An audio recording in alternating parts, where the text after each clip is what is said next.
Hello everyone, good morning. আমি স্বপ্না। তোমরা কেমন আছো? আশা করি তোমরা সবাই ভালো আছো। আর আমি কিন্তু খুব খুব ভালো আছি। আর এখন ঘড়িতে সময় হচ্ছে 6:10। তো তোমাদের সাথে আমি ঘুম থেকে উঠেই আর কি ভিডিওটা করা শুরু করে দিয়েছিলাম। তো রোজকারের মতন আমার ভিডিও যেমন হয় তো সেরকমই, কোনো এক্সট্রা কিছু নেই। কিন্তু হ্যাঁ, একটুখানি টুইস্ট আছে ভিডিওর মধ্যে। তোমরা যারা একটু দেখতে মানে ডেলি ব্লগ, আমি যা সিম্পল লাইফে যা করি সেটাইগুলোই তোমাদের সঙ্গে শেয়ার করি।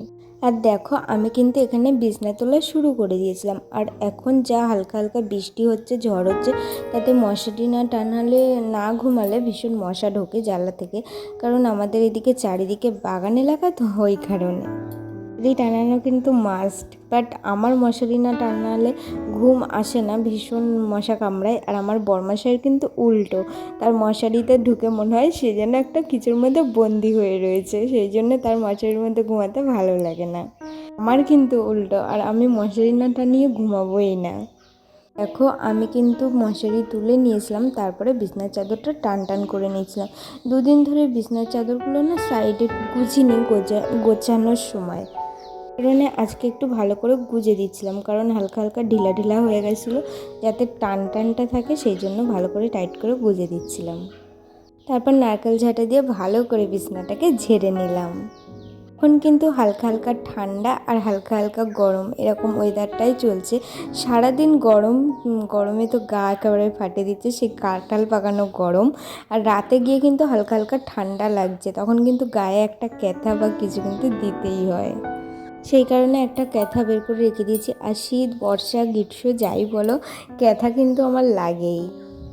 তারপরে এখানে বরমাসের দুটো নতুন জামা প্যান্ট বাইরে ছিল, তো সেগুলো কেচে দিয়েছিলাম। তো সেগুলোই ভাঁজ করে আর কি আলমারিতে ঢুকিয়ে নেব। বরমাসে আগের দিন কেচে দিয়ে গেছিলো, বাইরেই ছিল, তো ভাবলাম যে আজকে ঢুকিয়ে রেখে দিই, নাহলে এই দুটো জামা প্যান্টের জন্য আবার কতদিন পরে থাকবে বাইরে। চলো, এবার এই পাশে আমার কটা জামা প্যান্ট ছিল সেগুলো আমি ভাঁজ করে ঢুকিয়ে নিয়েছিলাম। আর এখানে বরমশাইয়ের রুমালটাও রেখে দিলাম, যাতে কোথাও বেরোনোর সময় চোখে পড়ে রুমালটা মনে করে নিতে পারে। সবসময় আমার কাছে খুঁজবে রুমাল কই, ওর বেল্ট কই, ওর মানি ব্যাগ কই, চোখের সামনে রেখে দিই যাতে খুঁজে পেয়ে যায়। ও যদি আমি সামনে থাকি তখন হয়তো আমি এগিয়ে দিলাম। ঘর ঝাঁটানোর পালা। তার আগে আমি না ঠাকুরের বাসনগুলো নাবিয়ে রেখে দিই। স্নান করার সময় একেবারে ধুয়ে নিয়ে স্নান করে নিয়ে চলে এসে পুজোটা দিতে পারি। এদিকটা ঝাঁটানো হয়ে গেছিলো, তারপরেই কিন্তু আমি ওই দিকে গেছিলাম, কারণ এই দিকের ক্লিপটা নেওয়া ছিল না। তারপর রোজের মতন ঘরের ময়লাগুলো কিন্তু বাইরে বের করে দিয়ে তারপরে আমি ডাইনিং স্পেসটা ঝাঁটাতে লেগে গেছিলাম।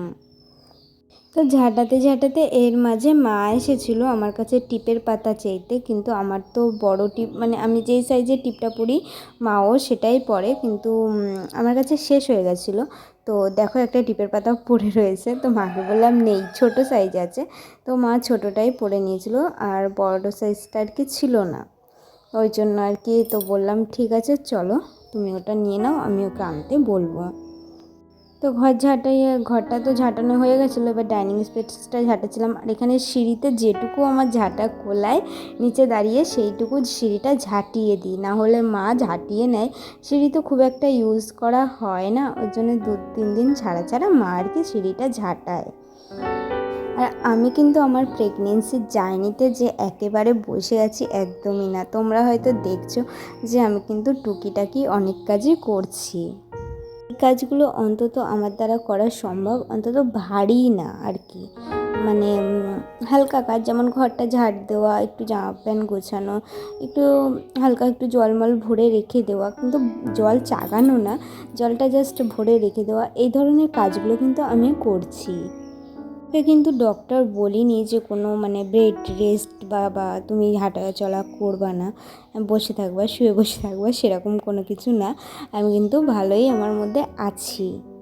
মধ্যেই আমার একটা অ্যাক্সিডেন্ট ঘটে গেছিলো, হয়তো তোমাদের সাথে এখন শেয়ার করব না, পরে শেয়ার করব। আমি অনেক ভিডিওতে বলেছি পরে শেয়ার করব।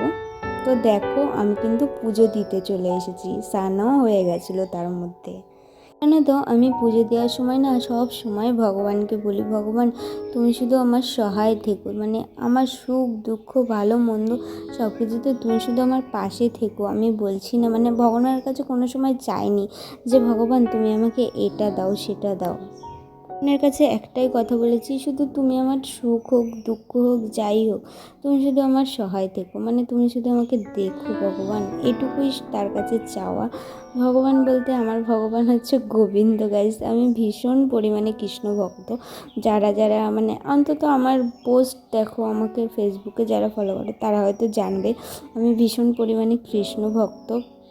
তো গোবিন্দকেই সবসময় বলতে থাকি যে গোবিন্দ তুমি শুধু আমার সহায় থেকো, গোবিন্দ এটাই তোমার কাছে আমার চাওয়া।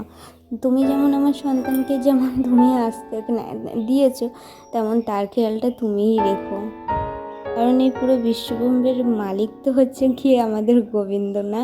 তো তাকেই সারাদিন ধরে ডাকি। তো এখানে দেখো আমি কিন্তু গোবিন্দকে সেবা দিয়েছি, পুজোও করে নিয়েছি।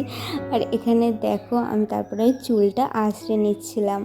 তো শ্যাম্পু করার পরে না চুলে আর তেল দেওয়া হয়নি, তারপরে কালকে ভীষণ অসহ্য লাগছিলো, ওই জন্য আর কি তেলটা দিয়ে দিয়েছিলাম চুলে। তারপরে বিকালবেলা হুট করে না ঝড় উঠে গেছে গাইস, ওই জন্য আমি জানলা দরজা সব বন্ধ করে চলে এসেছিলাম।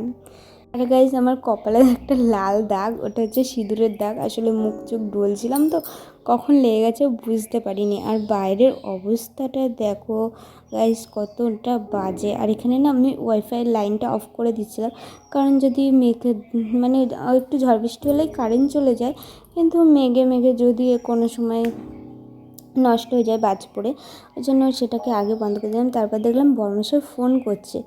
বর্মশাই যখন ফোন করছে ও কী বললো শুনছেন, আসলে ও বলছিল যে আজকে বাড়িতে আসতে একটু দেরি হবে, সেটাই আর কি বলছিল। তো আমি বললাম যে ঝড় বৃষ্টি শুরু হয়ে গেছে, তো যেখানে থেকো ভালোভাবে এসো, ওটাই আর কি ওর সাথে কথা বলছিলাম। তখন আর কি 6:30 বাজে, বর্মশাইয়ের বেরানোরই সময় ছিল। তো আমি বললাম, ও বললো যে একটু দেরি করে বেরাবো। তো আমি বললাম যে ঠিক আছে বেরাও, কিন্তু সাবধানে এসো, কারণ ঝড় বৃষ্টি হতে পারে। বাইরের দিকটা দেখেছো গাইস কতটা মেঘলা হয়ে গেছে আর কতটা ঝড় দিচ্ছে। এখানে পিসি এসেছিলো, পিসি তো ছাগলগুলোকে ঢুকিয়ে দিচ্ছিলো। মা ওই পাশে কাঠমাট কুড়াচ্ছিল, শুকনো কাঠমাট যেগুলো ছিল, নাহলে বৃষ্টিতে ভিজে যাবে, তখন জ্বালন পাওয়া যাবে না। আর এখানে দেখো কিন্তু ছাগলকে কিন্তু বেঁধে দিয়েছিলো। আর এখানে কত মুরগির বাচ্চা, হাঁস মাছ সবার কি এপাশেই ছিল। এগুলো মা ঢাকা দেবে, আমিও ধার দিই না, মাই এসে ঢাকা দেয়। তো চলো ভিডিওটা এখানে শেষ করছি। ভালো লাগলে লাইক কমেন্ট শেয়ার করে দিও, আর যা যা করতে হয় অবশ্যই মনে করে করো। তো চলো বাই, দেখাবো একটা নতুন ভিডিওতে। ততক্ষণ ভালো থেকো আর সবাইকে ভালো রেখো। দেখছো গাইস কত বিদ্যুৎ চমকাচ্ছে। তো কালকে কাদের কাদের ওখানে ঝড় বৃষ্টি হয়েছে কমেন্টে জানিও নিচে। চলো বাই।